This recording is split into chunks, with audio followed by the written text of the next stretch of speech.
Magandang araw mga giliw na manonood, kayo ay nasa channel na Crossmota. Sa video na ito, ikukwento ko sa inyo ang tungkol sa isang kakaiba at hindi kilalang motorsiklo. Ito ay ang motorsiklo na DKV kung saan ang makina nito ay may 4 na piston sa 2 silindro na gumagalaw na magkaharap sa isa't isa. Ibig sabihin, ang makinang ito ay may 2 gulong at magkatapat na piston, isang uri ng opposite na motor. Tara, sabay nating tuklasin ang kakaibang disenyo na ito. Kailan ito lumabas, itsura nito, at kung may iba pang motorsiklo na may ganitong makina. Magandang panunood. Para sa mga nakapanood na ng bagong kwento ng DKV sa channel ko, pamilyar na kayo sa motorsiklong ito. Gayunpaman, inuulit ko na ang kumpanyang Aleman na DKV noong dekada 30 ay nagtagumpay sa teknolohiya ng karera. Lalo na sa kanilang 2-stroke na makina na may supercharger. Lahat ng mga teknolohiyang ito ay pinaghusay sa ilalim ng maingat na pamumuno ng mga talentadong inhinyero na sina August Prusing at Arnold Soler. Nagsimula ito sa pagsasama ng layout ng Gorelli at piston compressor, na kalaunan ay naging centrifugal na kompresor. Sa isang tiyak na yugto ng lahat ng mga pagsasaliksik na ito, mas partikular, mga bandang 19, na 135-19, na 136 ang mga inhinyero ng DKW ay nakarating sa disenyo ng isang opposed engine na may magkasalungat na galaw ng mga piston. Impormasyon tungkol sa disenyong ito. Ang makina na may magkasalungat na piston ay naimbento na noon, simula ng internal combustion engine. Isa sa mga unang opposed engine na may 2 piston sa isang silindro ay ang differential engine ni Atkinson noong 1882.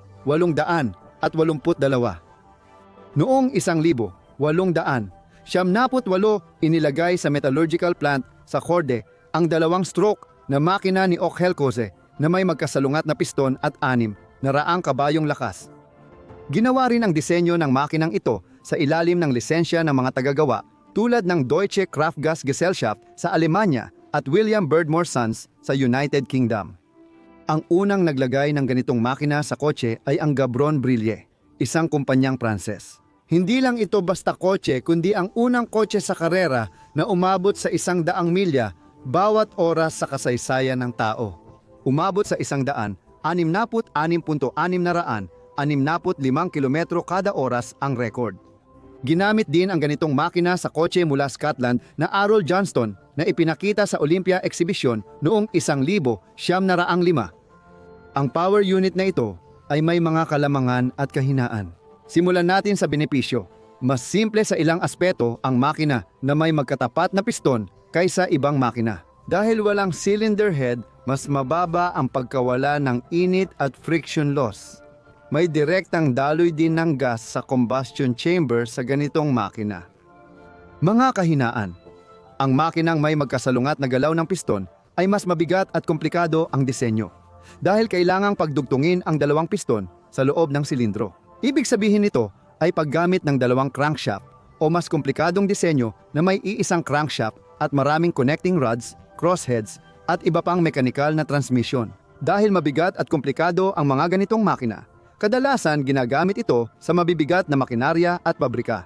Makikita ang mga makinang ito sa mga barko, submarino, tren, ilang tangke, at may ilang halimbawa rin ng paggamit nito sa piston aviation. Pero sa paggawa ng mga kotse at motorsiklo, hindi ito naging laganap dahil sa laki at komplikadong disenyo. At ngayon, isipin niyo ang tuwa ko nang madiskubre ko ang napakaraming impormasyon at mga larawan tungkol sa motorsiklo na may ganitong makina. Parang nakahanap ka ng gintong nugget sa ilog ng Ilya. Balik tayo sa bida ng ating kwento. Taon 1936 na. Dinisenyo ng mga inhinyero ng DKV ang 2 silindro, 4 na piston, boxer type, 2-stroke na liquid-cooled na makina na may centrifugal compressor. Naging interesante at promising ang disenyo. At naisipan nilang gumawa ng makina na may 250, 350 at 500 kubiko na kapasidad. Pero isinantabi ang proyekto dahil mayroon ng makabago at subok na disenyo ng makina ang DKV, ang motorsiklo na siyang ginamit sa pagwawagi sa mga pandaigdigang kampyonato. Noong nagsimula ang ikalawang digmaang pandaigdig noong 1939, tuluyang nagbago ang mga prioridad ng DKV at nakatuon sila sa paggawa ng mga motorsiklo para sa Wehrmacht. Itinigil muna ang programa sa karera hanggang sa dumating ang mas magandang panahon. Ngunit may ilang lihim na gawain pa rin sa larangan ng karera na patuloy na isinasagawa. Noong 1945, napasailalim sa kontrol ng Soviet ang pabrika ng DKV sa Chopao. Nalaman ng administrasyong Soviet ang proyekto at nagpasya silang tapusin ito. Sa layuning ipadala ang ilang bilang ng mga makina at dokumentasyon sa Serpukhowsky Constructor Bureau, pag-assemble at paggamit ng motorsiklo sa karera at pagtatala ng record. Noong 1945, itinatag ang Bureau 10 sa base ng DKV bilang espesyal na opisina, pinagsama ang mga nangungunang inhinyero para gumawa ng motorsiklo. Sa panahon ng 1,946,1,948 na unit na may 350cc ang nagawa at isa na may 250cc. Ang lakas ay nasa humigit kumulang 45 at 60 kabayo ayon sa pagkakabanggit. Ang lahat ng makinang ito ay ipinadala sa Unyong Sobyet, kung saan noong huling bahagi ng 40-S at simula ng 50-S ay lumahok sa iba't ibang karera at paligsahan.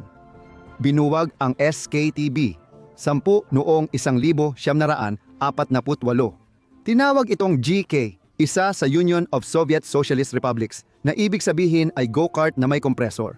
Sa Alemanya, naging interesado si Kurt Kuhnke sa disenyo. Matapos mabuwag ang SKTB 10, kumuha siya ng ilang taga-disenyo mula DKW at nagtayo ng 250cc na makinang pangkarera. Ayon sa iba, may makinang itinago sa administrasyong Soviet at itinakas sa Federal Republic of Germany. Dapat ding banggitin na sa disenyo ni Kuhnke, ang makina ay inilagay ng pahilis sa motorsiklo, hindi tulad ng 5 unit na ginawa para sa Unyong Sobyet. Noong 1949, handa na ang DKV Kuhnke Sport 1 sa paayon na pagkakalagay ng opposite. Si Kurt ay lumaban gamit ang motorsiklong ito sa ilang karera noong 1,900 at 51,900 at 51 pero madalas siyang minamalas at nasisiraan. Ang makina ay naglalabas ng sobrang init at napag-alaman na may malalaking pagkakamali sa paghuhulma ng cylinder block kaya hindi gumana ng maayos ang liquid cooling. Noong 1946, ipinagbawal ng Federasyon ng Motorsiklo ang pagsali ng mga motorsiklong may kompresor sa mga karera.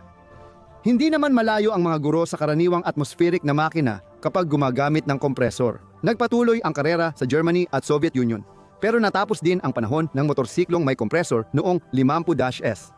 Sumali ang Germany sa FEM noong 1,951 at Soviet noong 1,956. Hindi na kailangan ng iba ang mga pag-unlad na ito. Matapos mamatay si Kurt Kuhnke noong 69 ang KS, isa niya ay ipinasapasa sa iba't ibang may-ari. Noong 70 ang motorsiklo ay na-restore. Pagkatapos ay dinala ito sa Classic Tourist Trophy sa Isla ng Man at sa kasalukuyan, ito ay bahagi na ng eksibisyon ng Audi Tradition Ingolstadt Museum. Ang mga katangian ng KS1 ay ang mga sumusunod: 45 HP, 8,000 RPM, 145 kilo ang timbang, at max na bilis ay mga 170 km/h. Iyan ang kasaysayan ng DKW motorsiklo na may magkatapat na piston, kaya't naisulat ang isang buong libro tungkol sa natitirang motorsiklo. May iba pa bang motorsiklo na ganito rin ang disenyo ng makina?